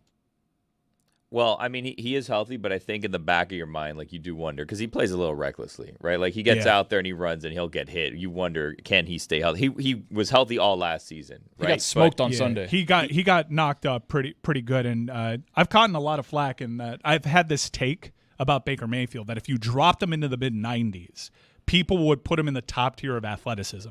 No because doubt. his Yes. mobility is a very underrated aspect.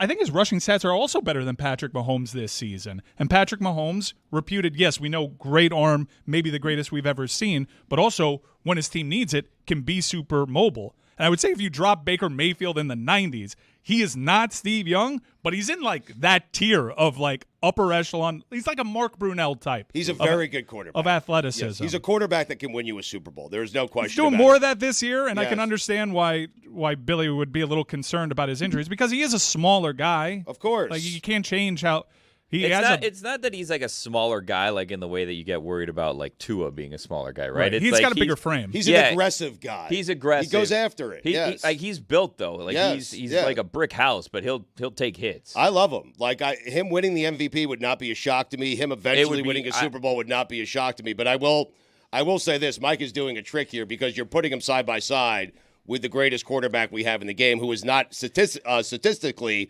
having a great season in Patrick Mahomes. My guess is if you put Kirk Cousins next to Patrick Mahomes, Cousins' numbers would look a lot better than It's a Patrick. 500-yard game, Cousins has- too. Yeah, I know, aided but by Patrick's not 500 having a yarder. great season. is my point. I would say I would be shocked if he won the MVP this year. Not that he doesn't deserve it, but I'd be shocked if they gave Baker Mayfield the MVP. I'd be shocked too. I'm just saying, like, in terms of value on the board on DraftKings Sportsbook, Baker is a solid play. Baker, to my eyes are lying to me because I look at the stats like QBR. QB rating, kind of like a flawed metric. QBR, most professionals that cover the sport swear by that over quarterback rating. Right. And Baker's QBR isn't as impressive as you would think. There are guys there that don't necessarily belong that puzzle you, but Mahomes is lower on it. Aaron Rodgers is like a lower tier quarterback according to QBR. Billy, you walked in this morning, you were glowing, and I think it's because my NFL MVP, Spags, was in studio last week, and we are airing that today. He is the NFL MVP. I mean, they're not doing that because of Patrick Mahomes. They're doing it because of Spags and Chris Jones. Yeah, you But made you were- sure to tell him that a lot. Yes, yeah. You were glowing, though. You were very happy. I mean, Well, he came. To be completely transparent, he came in last week on Friday. A little Friday afternoon down in town. Chiefs were on a bye. Spags was around. Stugotz talked to Spags. Yep. I've kind of always not really believed his relationship with Spags, and then Spags strolled in the door. So much so that like the day before, he's like, Spags is going to come tomorrow, and I'm like, no, he's not. And then he's like, what time should I tell Spags? I'm like, 10:30. And then, 10:30 comes and I'm getting ready to go. And he's like, Spags coming at 11:15. I'm like, we talked about 10:30. No, I don't know how I was going to pick up my children. I didn't believe Spags this was is not real. on your schedule. He's on Spags' schedule. Yeah, I know, but like with you, Bi-week there's like, Spags. I do. Spags. It's my word association. Flew right into a hurricane. When I think of Miami, I think of Spags, so it makes sense. It's the bye week. He likes to spend time down here. He likes it down here. So we stopped by the studio. It's a special Wednesday edition of God Bless Football, a third episode this week. Here's a little clip of me, Billy, and the NFL MVP, Spags. The last 2 years, I've questioned whether or not your team is going to win the Super Bowl, and you have won the Super Bowl both those years. Would you like me to start doing that again? I mean, If whatever you did the last 2 years, do the same. I said something's off in Kansas City. They're not right. They're the team I would want to face in the playoffs. I said that before the playoffs last year, and then you guys went on an historic run because Patrick woke up one day and told his wife, hey, I feel like winning the Super Bowl. I mean, it's ridiculous that he can do that. Yeah, let's keep. I want you to stay consistent, Stu, guys. Don't change. Okay. All right. The Chiefs. There's something off again. there you go. Do I like Spags? He was fun. I Look at like that drip, too. I like know. Spags. Yeah. You like Spags, Mike. You do. I was just very, Is that polo silk? very surprising. Yes. Yeah. Just he's relaxed bye week. That's cool. Stugotz and the Smirnoff bottles around you. That's a very relaxing atmosphere. But he came in with like a silk button down, short sleeve, slick back hair, fun, relaxed. Yes. I'm falling for He was this very guy. chill. Yeah.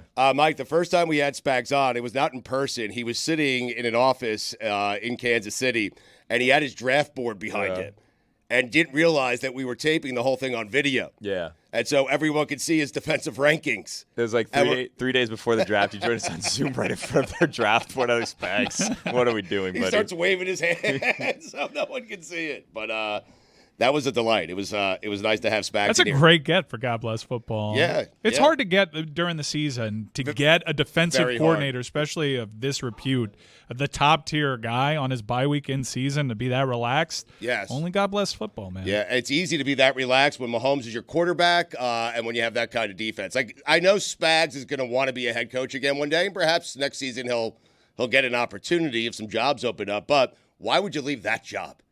I tell him that all the time.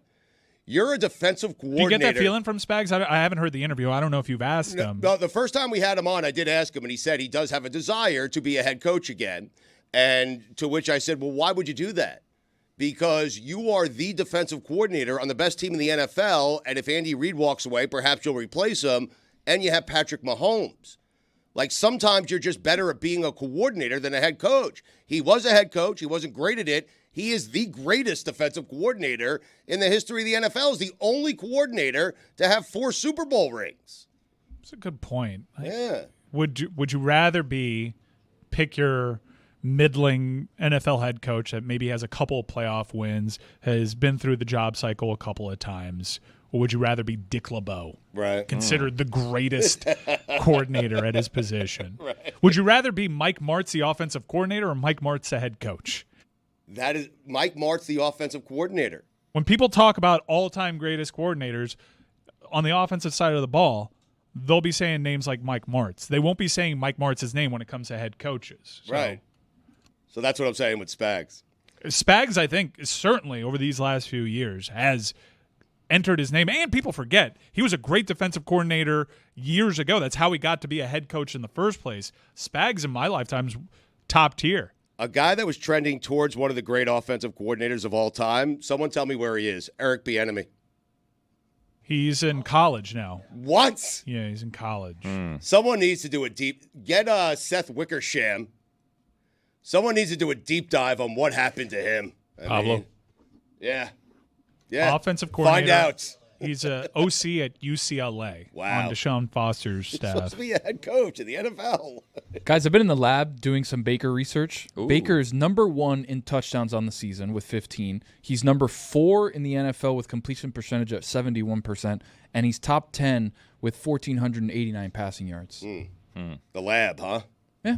And rushing yards, too. Rushing yards, got 136 rushing yards and 2 touchdowns. That's better than Mahomes, C.J. Stroud, a litany of guys, obviously behind Lamar Jackson. He's better than C.J. Stroud? That's surprising. I thought what happened yesterday with Jerry Jones in Dallas was fascinating. Mike, we had Nick Saban, a weekly coaches show with Nick Saban at one point during 790 The Tickets run. And I remember that we would often get Nick would be cranky sometimes. Nick would be Nick. He was coaching. I wish we had the Nick Saban that we're seeing now as opposed to Nick Saban who was coaching at the time. The lobbyist? Yeah, but we would sometimes, when you do weekly shows with a GM or with an owner or someone who has power, they tend to think they don't want, and your partners, you're the flagship radio station, they don't want pressing questions. No, they don't. Yeah. And I'm glad you're taking this Jerry Jones discussion to that place because I think this ultimately comes down to a discussion about flagship rights and the unique position that being a flagship for a team, especially that team, puts you in. Yes. And I don't think the general public is all that informed on how awkward that can be. From your terrible deal that we cover in the oral history of the Dan Le Batard Show with the Miami Dolphins, the awkward positions that can put you in because the power dynamic is so skewed to the team that you are paying money for. It's an inverted power dynamic in that they are actually your client. You are paying them money. Yeah. And you just kowtow to them the entire time. You are on bended knee. You do whatever they want. It's tricky because as a radio station, you want to have the head coach on every single week. Of course you do. It's sellable. It's good programming. But as a partner, the team will put some pressure on you to not press on the coach or on the GM or whoever that person is. So Jerry Jones is the only NFL owner to do a weekly show. He does it in Dallas. Does it every single Monday. Tuesday, and yesterday had a little contentious back and forth with the host. Jerry, 1970, a little different from this past off season in building the team we're talking about today, which there was a lot of criticism that you guys didn't add, didn't spend, and don't add, and don't spend, and are not aggressive enough with some of the problems that are still haunting the Cowboys today that we see play out on the field. That's the point of talking about the off season. Oh, I remember those criticisms very well. Okay, so what? Or are they playing out to be accurate? What's your point? My point is, it seems like Listen, let me tell you what I'll do. Let me tell you what I'll do about it. I will let us sit down and look at the decisions we've made over the last several years. I'll look at it. Now, if you think I'm interested on a damn phone call with you over a radio, and sitting here and throwing all the good out with the dishwater, you have got to be smoking something over there this morning. I'm not. And I really don't, and I don't even want our listeners to listen to me. Talk about, this is not your job. Your job isn't to let me go over all the reasons that I did something and I'm sorry that I did it. That's not your job. Well, my job is to ask why. why. A job, or I'll get somebody else to ask these questions, man. Jerry, we're trying to figure out why the team is. I'm not kidding you. I'm not kidding you. What are you laughing at, Chris? The chummy laughter from the host because they're afraid they're going to lose their jobs? I mean, saying that Cowboys didn't spend is kind of crazy. They signed CD and Dak this offseason. They just spent all their money on 2 guys. Yeah, but saying to the host, it's not your job, it's exactly what their job is. I mean... I understand why he would take exception to the question, but it was framed very politely with deference. And because they have no choice. No, very Right. clearly they have no choice because I understand the tone and why they asked it the way they asked it. I'm fine with it. It's his I response. thought it was a that annoys respectful me. question, and Right. his response to it lacked such mutual respect. Like, there is no mutual respect there. He does not respect those people very clearly. And then he doubles down and says, I'm serious. Like, I can have you fired because your station pays my organization for this flagship responsibility. I can have you fired if I don't want that. You need me more than I need you is essentially what he's saying. But Billy, I think Billy is tending to agree with Jerry here, it seems like. Not agreeing with Jerry. I'm just saying, like, It comes off like a kind you of give a guy $60 million dickish. a year, and you give another guy $136 million. You're like, Jerry, we're not spending money. It's like, well, we spent all the money on the two guys you wanted him to keep. Like, right. At a certain point, here's the thing. The whole problem is Derrick Henry and the season he's having, right? If Derrick Henry was not having the season Derrick Henry is having, I don't feel like, and there shouldn't be a connection here, and it shouldn't be impacting the Cowboys the way that it is. But if Derrick Henry was not having his season, I don't think that the heat would be as much on the Cowboys. You're absolutely right. They have zero identity. They do not run the ball. They Can't stop the run. They opted to get Ezekiel Elliott and Rico Dowd instead of giving $9 million to Derrick Henry. And now Derrick Henry's having that season. And whose job is it to give them the best roster? Jerry's. Right. So the host pressed him on it. My question And he is, said, I'll get new hosts. my question is, what does he mean by this? And sitting here and throwing all the good out with the dishwater. Is that the baby with the bathwater type of know. analogy? What's the dishwater? We can't get fooled again. Can't get fooled again.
Dan, what's that in your hand?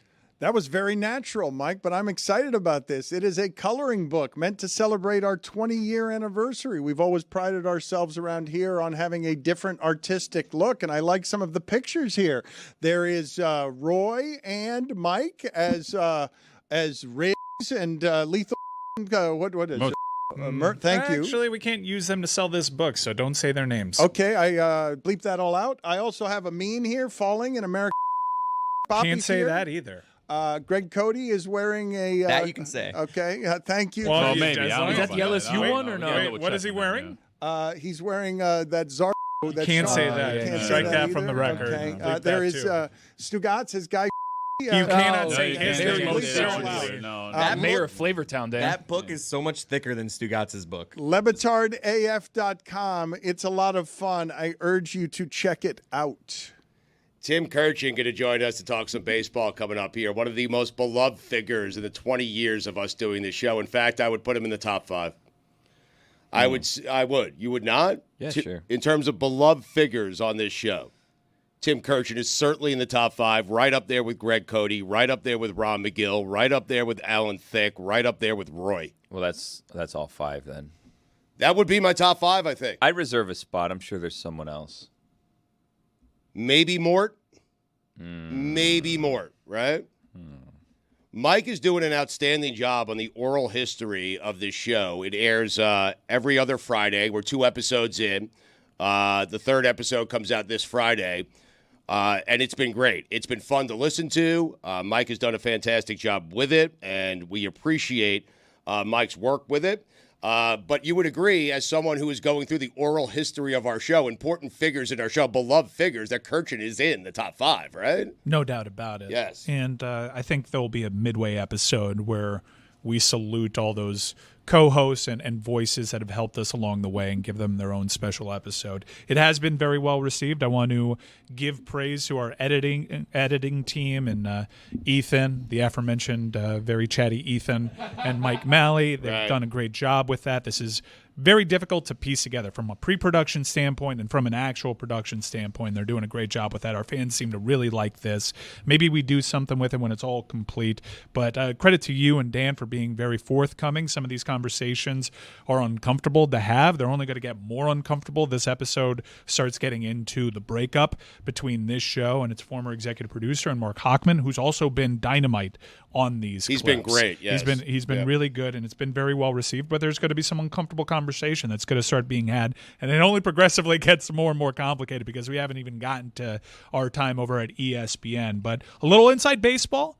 This treats you like you're smart, like you have some background working knowledge of this, and we hope you like it. We wanted to do something to celebrate these 20 years. It's very hard for a singular show to stay largely together for as long as we've had and had this level of success. So we wanted to do something for our legacy fans and maybe people that aren't that familiar with our story.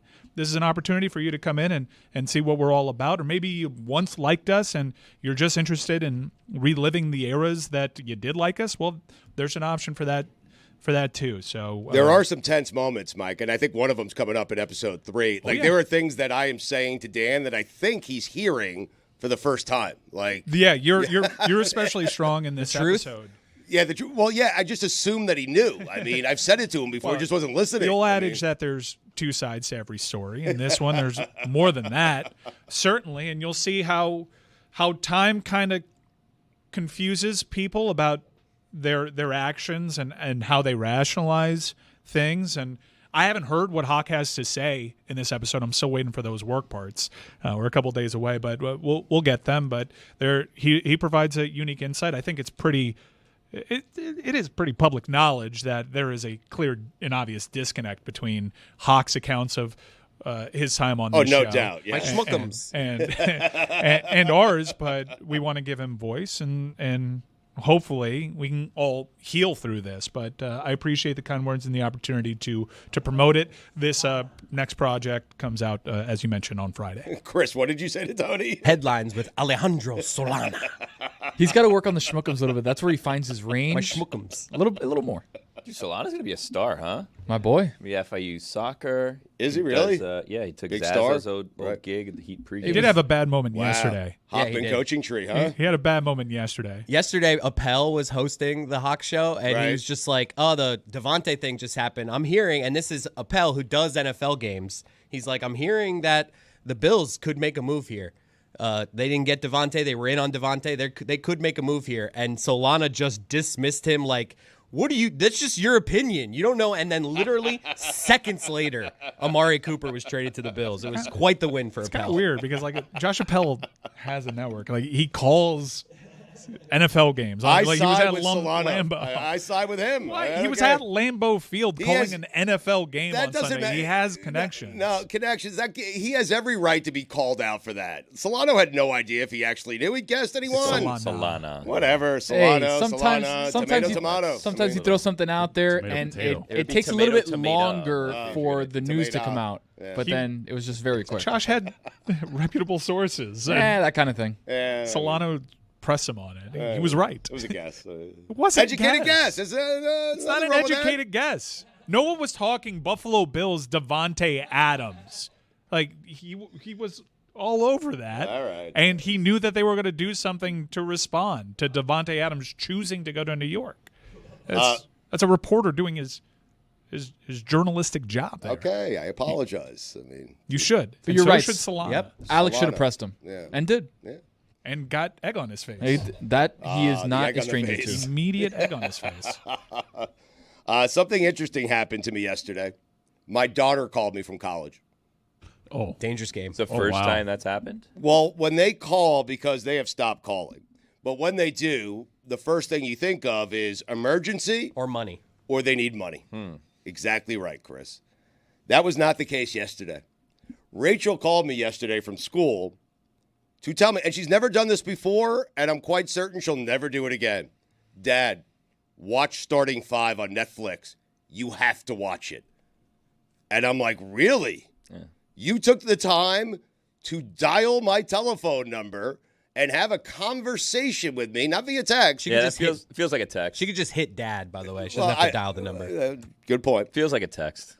It was a conversation, and I asked her about it, and she said, it's really good. Trust me on this. And I was explaining to her, you can't set the bar too high. Just tell me it's good, you'll like it, and let me figure it out from there. Because when you tell me it's great, like an all-time great show, I then have the expectation of it go. And now I realize why she doesn't call me. Because that's the conversation I wanted to have with her about how you set expectations. She just wanted to tell Dad, hey, great show, you'll like it, go watch. You gave her a 5-minute kind of monologue about how I did. it could never be. Always teach it, Tone. It could never be Michael Jordan. It could never be as good as Michael Jordan's. Yeah. Did you watch any Last of it? Dance. I have not watched it yet. Dude, it's fun. It's a fun show. Right. Am I going to say it's the greatest basketball show of all time? No. But it's a following, if you don't know the concept of it. They take 5 guys. They've got Jason Tatum, Domantas Sabonis, LeBron, Jimmy, and Anthony Edwards, and they follow them through last season, so 23-24, where the Celtics end up being world champions. And they're going through all these different things with births of kids, with travel, with LeBron, with all these different little avenues of stories. And my wife started watching, and she's a casual basketball fan. We're like, hey, the playoffs are on. We'll watch the Heat games. But like, she doesn't really care. She doesn't know the players. She knows LeBron and knows like kind of the bigger names. She's like me with the Mets. Right, exactly. Yeah. It's like, I'm going to tune in when something's really exciting happening, but like most of the time I'm going to be like on my phone, not watching. I'm fearful that we're getting too many of these type shows. Ever since the F1 success, every single sport has this now. This one is better than the football one. But I'm just saying, and I'll check it out, but I just feel like I watched the hockey one, and I'm liking all of them. They have a hocky one? Yeah, there's like one on Amazon. Amazon That I Prime. can, It's called Face Off. I can vouch for that. I've watched the first 2 episodes of that. I watched it on a plane, and I enjoyed it. I enjoyed that too, but it's like I'm enjoying it, but I'm not like enthralled by this. And it's just, by the way, Swayman, terrible singer. I mean, geez, I can't believe he did that on record.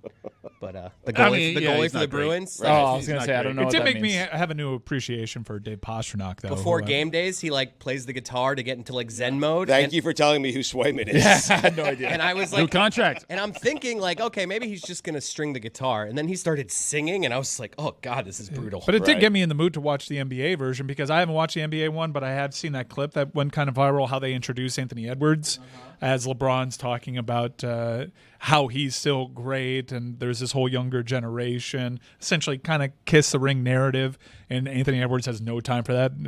Busts out the gate saying, there's nobody in this league that I really respect. I'm better than all of them. Like, it was a cool way to introduce him. But I'm interested in Tony's wife as a casual basketball fan, turning on the show and loving the show. Dude, she's watching it without me. I have to catch up so that I can be on the same episode as her because she's just flown through it. We're on episode 9 right now. But I do have a top 5 from my wife about the NBA and starting 5. Really? With an OLI. This is your wife's top 5? Yes. Okay. Wait, what is his top 5? Top 5 things about the show? About the show and about the NBA in general that she's figuring out because of the show. Okay. All right. OLI will start. Number 1. LeBron really likes wine, huh? Every time they finish a game, he's like, you know what? I'm going to go home, drink some wine, The guy says he's going to drink wine 13 times throughout the 10 episodes. It's crazy. Yeah, but does he actually, or is he just wants to be a wine We don't guy? know. That's what she's asking. I saw a clip of Jimmy Butler's wine collection. Holy God, man. Yeah, but I'm with Billy. I'm always skeptical of these wine connoisseurs. It's like, they're smelling it and they're rocking You know how it much around wine in you the have glass, if you like wine? right? 0 because you drank it. Yeah. I mean, it's debatable. Also, you enjoyed probably it, make you an alcoholic. Yeah, it's like Popovich. He's the same way. Popovich. He's got a what are you cellar gonna- downstairs. Exactly. Oh, Are you going to be buried with all your wine? What are you going to do with all that? Why do you need 30,000 bottles of wine? It's too much. Anyways. Number 5. Number 5. This is from Jenny, my wife. Okay. I really like Sabonis. I love how Tony didn't want that near him. He's like, No. Reminder, this is my wife. There's a dog on the boards. I would never say this. No. Little reset. That's all. I'm just making just sure. a reminder. If you're tuning in for the first time, you're like, hey, what's the top 5? I would never say, oh. Hey. That's a different one. That's adorable, That's coming Tone. tomorrow. Yeah, Yeah, she's like, yeah. he's such a good family man. He's always around with his kids and his wife, and like he never gets the respect he deserves. I'm like, yeah, I know. He was triple-double machine. They didn't vote him to the All-Star game. And she's like, I hate that. Yeah. So she's a big Sabonis fan. She said, For I the really like record, Sabonis. you're not. No, I like Sabonis. No, but you're not. You Kind of made a- it very You don't clear love to distance Sabonis, you yourself like before. No, I like distance Sabonis. kind of Say, access say, does the show have? Like, does he go to the crew and say, now we're going to sneak out? have some brewskis at Flanny's with the boys. That hasn't happened yet. I told Jenny that this is a very sanitized version of what happens in the NBA on a day in and day out purpose. Yeah, kind of. Number 4. I guess I never realized how tall Jason Tatum was. She's like, every time she sees him, she's like, he's huge. I'm like, yeah, he's like 6'9", 6'10". He's massive. But a small 6'9". That's the thing. So Yeah. she always thought of him as a smaller guy. But then Doesn't she play sees like a him. classic 6'10" guy. Exactly. You know? So she sees him. She's like, wow, he's really tall. I'm like, yeah, it's the NBA, babe. They're not making 6'10" guys like they used to. Alonzo Roy. Mourning was 6'10". That's how you play when you're 6'10". Exactly right. Yeah. Number 3, Jimmy's kind of quirky, huh? Where's she been? You see Not what- watching the NBA, which is why she's starting to He's a realize. casual, So, right? you see what he did last night with the Chris Paul and the. I like that. Yeah. Okay. He's defending Jovic. Okay. What'd he do, Mike? Jovic got a hard foul against Paul, and for the next 10 minutes, Jimmy just kind of I guess bullied, you could call it, just did not leave Chris Paul alone. Brother, I'm tired. Ooh. Where is Chris Dude, that's Paul? him being a good team. I The get Spurs. the Jimmy stuff can be a lot. Cross them off the list of teams that are going to win a championship this year. What? I don't understand why we don't like that. Exhausting. It's just exhausting with him. Number 2, Chris Paul, you're saying? Yeah, I'm just talking about CP3. You're good. Okay. Number 2, wow, I didn't know Anthony Edwards was this good. That's me every time I occasionally flip over to a T-Wolves game. I had to watch them like, oh, T-Wolves are good now, huh? Wow, Oh, he's this good. guy's good. How is Georgia bad? Mike has bailed on the NBA a bit, man. I watch a postseason. Used to be your favorite sport. It used to be. When the Heat were good. You want to call me a bandwagoner? I can. I just Thank you. Don't criticize me for not watching baseball for the last 5 years. The Mets haven't given me a reason to. Fan with. Like I'm fan with. I told you. I really don't want to even talk Heat because I have no original thoughts to provide on the Heat. You've heard me ad nauseum. We're just kind of stuck in neutral here. and I'm kind of just generally bored by the experience, and I'm ready for a change. All right. But Mike watches some sports. I think that's the difference. Yeah, I watch it. He's a occasionally. gearhead. Yeah, like He's a gearhead. If the Heat are playing, I'll have it on one of the TVs, and I'll do my best to follow along on mute. But look, I don't. I think it's pretty much known that it's a bit that I know ball. Like I don't really watch with sound on. I'm constantly shocked at how to pronounce guys' names. The Dan is strong in you. Number 1. Now this is something that I'm very happy about because she's finally getting and asking questions that real hoopers are asking. Number 1. The wasn't a good observation. No, it was good. Okay. But this one kind of brings in like a level of like understanding hoops, right? So she's watched the first 9 episodes. So the way it takes you throughout the season, we're right now in the midst of Anthony Edwards playing against the Nuggets in the semis, waiting to go to the Western Conference Finals. That's where she's like, wow, I didn't know Anthony Edwards was so good. He scored 40 points, whatever. But her number 1 observation from the starting 5 had nothing to do with any of the guys from starting 5. So no Jason Tatum, no Edwards, no LeBron, no Sabonis, and no the other guy. Now you're sounding like me. Yeah, I'm trying to figure whatever. Number 1. Yes. So Nikola Jokic looks miserable playing basketball, but he's the best player? And I'm like, yeah. She knows ball. I'm like, exactly. Like he doesn't She's like all caught up. He doesn't like playing basketball, but he's the best player in the world. And she's like, but he doesn't look like the best player in the world. Like Anthony Edwards, LeBron, like these guys look like the best players in the world. And he's like, yeah, but he's unstoppable. He's a basketball computer. He makes every play the right play. He hits from 3. He can dribble the ball. He can make plays happen in the post. He doesn't miss bunnies. He's the best player in the play. And she's like, why does he look so miserable? I'm like, you know what? We're all been trying to figure that out. We don't know. He's not the best player I've ever seen, but he's the most unstoppable, if that makes any sense. Like, that guy's going to get his. You can try your best to bother him, but he's going to affect the game in elite ways no matter what you do. At least with guys like Kobe, LeBron, MJ, you can hold them to inefficient games from the field and feel like, yeah, I did something there. I really made an impact there. With Jokic, you just like, he's going to get his. Let's try to limit the other guys. He does look bored playing a sport that people would love to play and make the money that he is making playing said sport. He looks bored playing. Fascinating. It seems like he doesn't want to be here. Just a fascinating player. She was surprised when I told me he's won 3 out of 4 MVPs and he's a world champion. She's like, really? I was like, yeah. The best player on the planet. Is that an insane take, by the way? That he might be the most unstoppable player in the history of that game? Yes, it is, because it's Jordan. He wasn't unstoppable. He was unstoppable. I mean, did you see wasn't when he was playing the Pistons? He was unstoppable. No, he wasn't. He failed routinely. Hell, even when he came back, we're in the 4-5. He had a bad turnover. Yeah, like he was but fallible. Once he got that first championship, A he whole never bad turnover. A whole bad turnover. He never failed again after the first one. I mean, No, there was a failure early on in his career. Lost to the Pistons. Lost in the first round a few times. he's right there with LeBron, the 2 greatest I've ever seen. Remember that one Jokic turnover, though? I remember the Duncan Bunny. I can tell you that much. Look, I guess you can make arguments. If you're an old timer, you can make an argument. George Mikan and Wilt Chamberlain, these were more unstoppable players, but they were playing guys with belts around their socks. I would say there are guys just walking around the streets at pickup games who look more like an NBA player than Jokic, right? Like he doesn't. He's pretty tall. Right. He's pretty tall. Like that Jason guy showed Tatum. up in your gym, you'd know. Just like Jason Tatum. Yeah, he's wow, he's bored. tall. You'd feed him the rock. If Joker showed up to your YMCA, you're feeding him the rock. Tim Kirchin next.